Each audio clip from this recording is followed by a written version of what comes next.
Kodesh Tov and Shabbat Shalom, Good Shabbos. You see, I'm dressed down today. I usually dress down before or on Erev Shabbat due to the fact because we're cleaning and cooking, and you don't want to get your nice clothes dirty. And Baruch Hashem. And so I wanted to, another book I mentioned to say that I wanted to read on here is also called Legacy and Leaders, which is inspiring stories and biographies of Sephardi Hakamim. And I actually love this book. This is one of my favorite books. I don't read it as much, so I'll be reading it to you. We will start, I shouldn't say too much.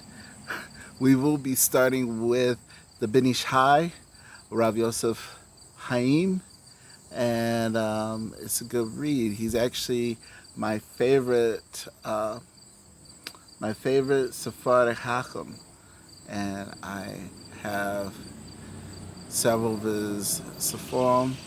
I have obviously his Halachot, the Halachot of the Ben Ish Hai. I also have the Drashot, which is actually one work, believe it or not. The Halachot and Drashot is one complete work. However, it's separated.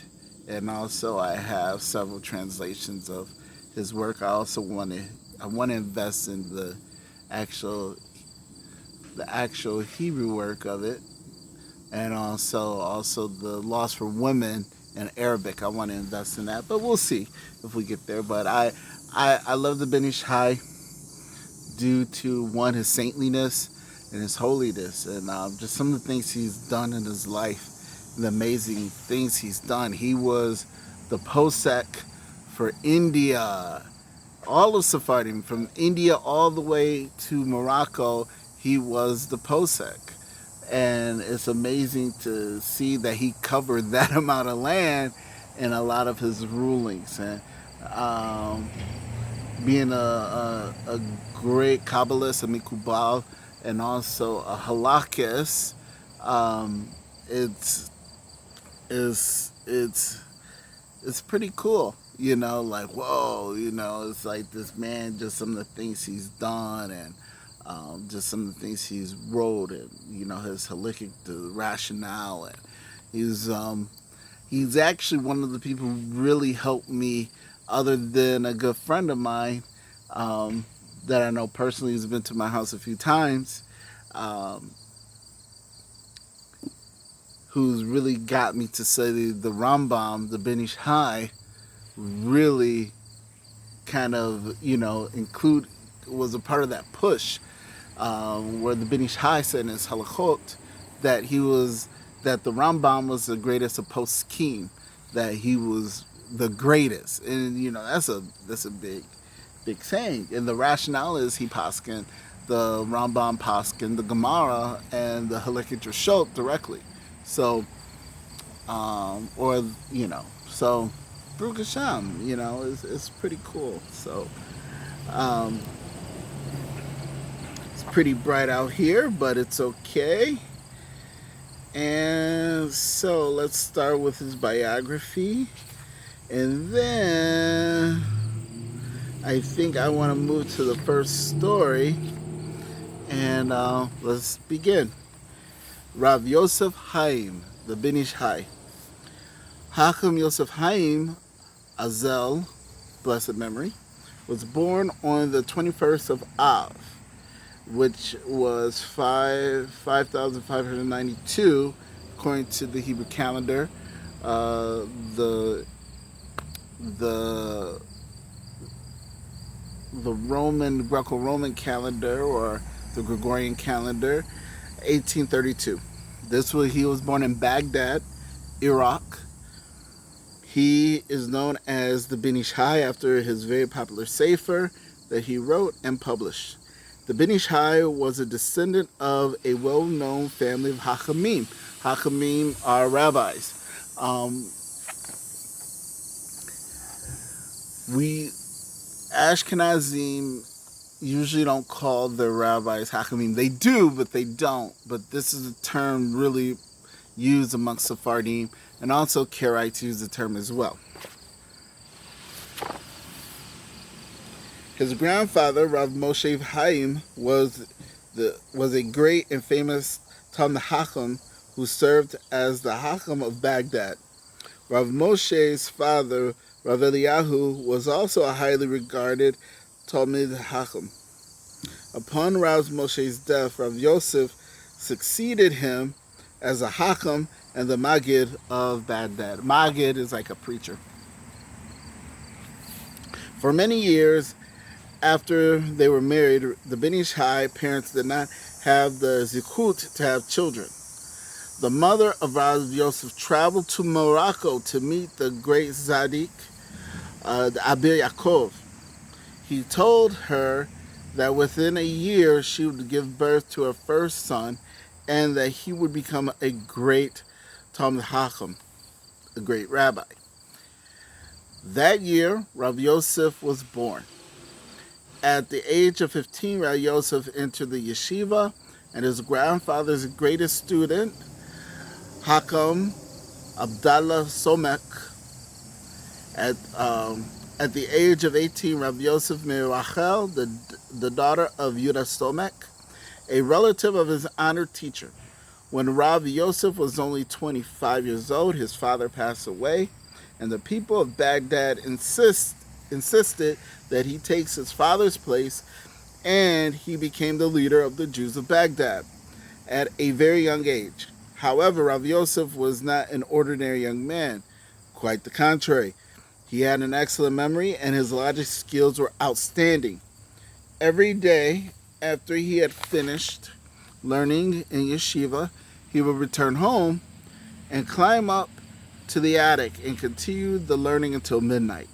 As a community hoped, Rav Yosef turned out to be a respected leader who led the congregation with great devotion, or what we call as Kehillah. His opinion in the matters of halakha was accepted by all of the Sephardi community. On certain Shabbats, he would give lectures in the great Bet HaKnesset of Baghdad. Thousands of people from all over will pack into the Bet Knesset and into the yard around it and hear his words of Torah. Rav Yosef published many sefarim on topics of halakha, Kabbalah, and Agada. His most popular sefer, the Ben Ish Chai, expounds on the weekly parashot in the light of Kabbalah and halakha. Now, if you read the Ben Ish Chai, you'll notice he uses Kabbalah in both senses, as Kabbalah is being used as received tradition, and Kabbalah is mystic tradition. And so sometimes you don't want to get confused between the two, because even the Rambam says in Kabbalah we teach, and it's not actually Jewish mysticism, but it means a transmission of tradition from teacher to student, not always in mystic tradition. So we have to clear that up first. During the trip that Rav Yosef took to Eretz Israel in 1869, he visited various of Yeshuvim, stopped at the graves of Tzaddikim, and met with a number of Mikubalim. Mikubalim are Kabbalists. He was offered a position of Rishon LeZion. For the reasons of his humility, he did not accept. Rav Yosef was one of the Sephardic Jewry's greatest Hakamim in the past 2 centuries. During his time, Jews of Sephardic descent everywhere referred to his halachic questions to him.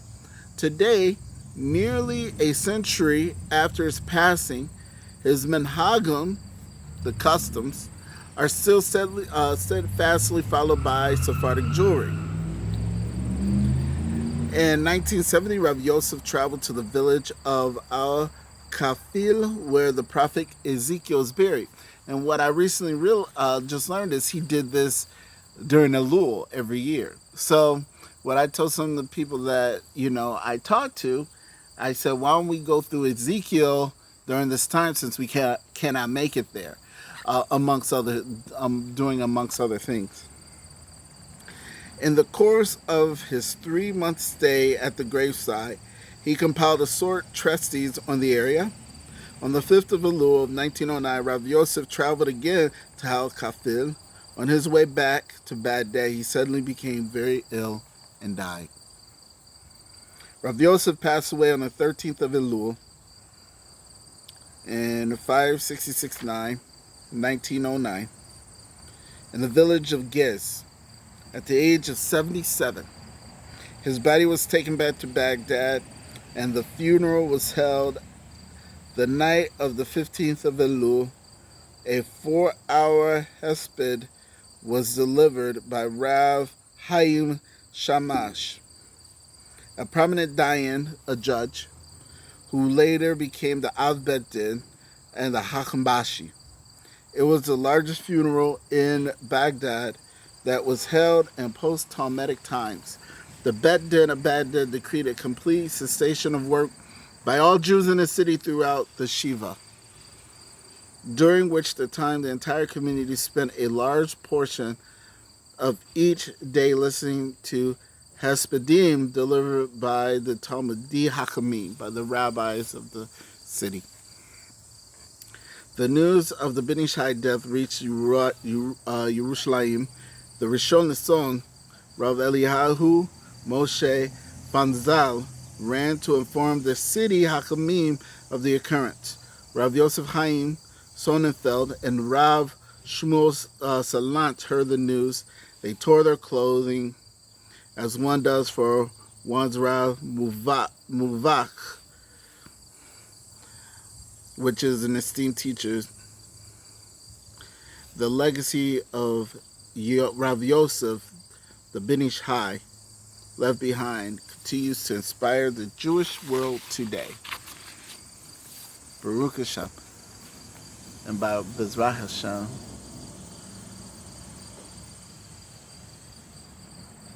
Baruch Dayan Emet is coming up to his yard site. So this yard site, if you want, you can find yard site candles usually at any grocery store. It'll be next week, I think. So I recommend, if you want to do that, to do that. So we'll do one story, and I'm going to stop this video, make another one, because this was 12 minutes, and we want to give time so it's not just one big, long video. So, all right. Well, you guys have a great day, Baruch Hashem, and see you in the next few minutes.